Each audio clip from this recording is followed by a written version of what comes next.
Coucou tout le monde, alors aujourd'hui je vous parle de mes 5 conseils pour garder le moral. Comme vous avez pu le voir, la semaine dernière je n'ai sorti aucune vidéo.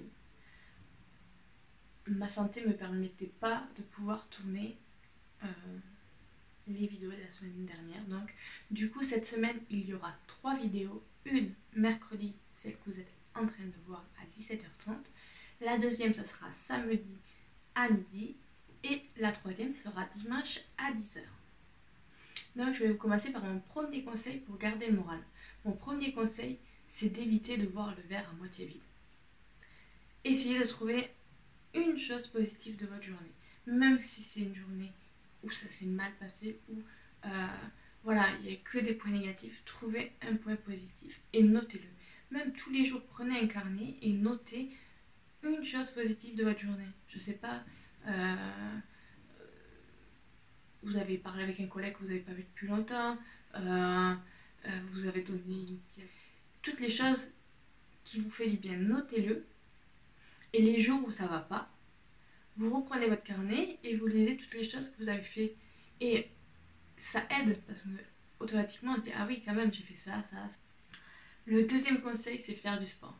Alors quand on n'a pas le moral, on n'a pas envie. Honnêtement, je peux vous dire, souvent pas le moral avec ma santé, on n'a pas envie.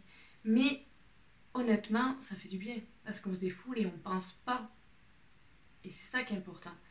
Donc moi je suis une youtubeuse qui fait du sport pour la maison sans matériel, etc. Après, elle fait avec matériel, elle fait pour débutants, professionnels peut-être.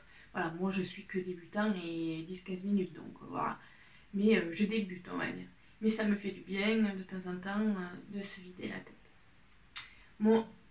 Mon troisième conseil, c'est de parler ou appeler une personne de confiance. Votre famille, vos amis, voilà. Moi personnellement, quand ça va pas, mes parents, mon frère, sa copine, mon compagnon qui est toujours là s'il y a quoi que ce soit, même au travail, il va répondre. Voilà,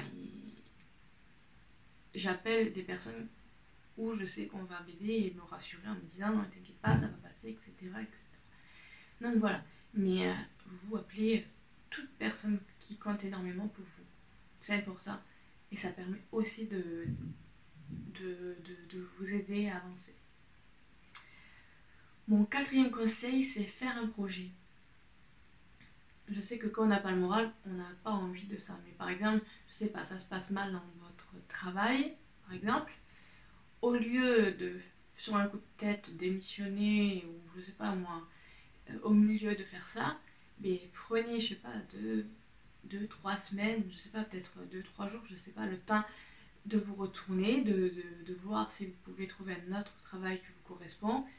Et cela est très très très important. Ne pas partir comme ça et se retrouver sans rien.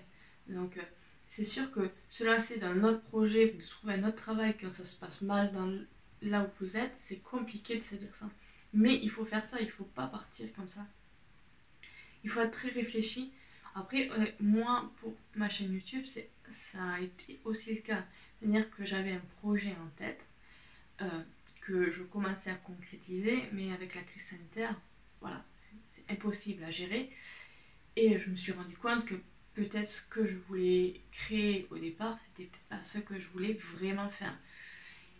Et c'est pour ça que ça faisait des années que j'avais en tête de créer ma chaîne YouTube, mais voilà, c'est compliqué de se dire que je vais créer une chaîne YouTube. Je suis une personne très timide, très discrète. La plupart de ma famille était surpris de savoir que j'ai créé une chaîne YouTube. Je vous avoue, il y a 10 ans en arrière, je ne pouvais pas parler devant une personne. Donc vous vous doutez bien, me parler devant une caméra, même s'il n'y a personne derrière, c'est compliqué pour moi. Je suis une personne très réservée, très timide. Et j'ai toujours aimé ce milieu des vidéos, de partager ces expériences. Voilà, moi je me suis dit, avec ma vie, mes problèmes de santé, avec tous mes échecs, je me dis, je peux aider des gens à aussi voir les côtés positifs et surtout que malgré tout, on peut avancer et on peut réussir. Voilà, il faut surtout pas baisser les bras, c'est vraiment le plus important. Mon cinquième conseil, c'est garder une routine. quand ça va pas, faites comme d'habitude.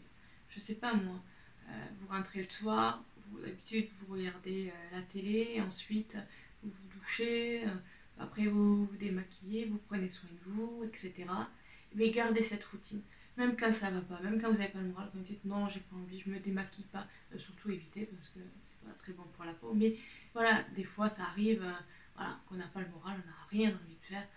Donc essayez de garder cette routine. Le fait de garder cette routine, ça vous permet aussi de, voilà, se dire bon, il faut continuer à avancer, il faut pas perdre, surtout ne perdez pas espoir, gardez le moral.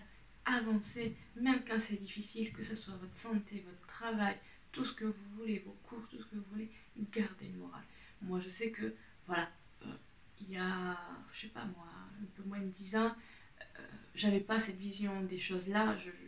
Voilà, quand j'échouais ou quand ma santé me permettait pas d'aller bien, et j'étais au fond du trou, quoi, faut être honnête.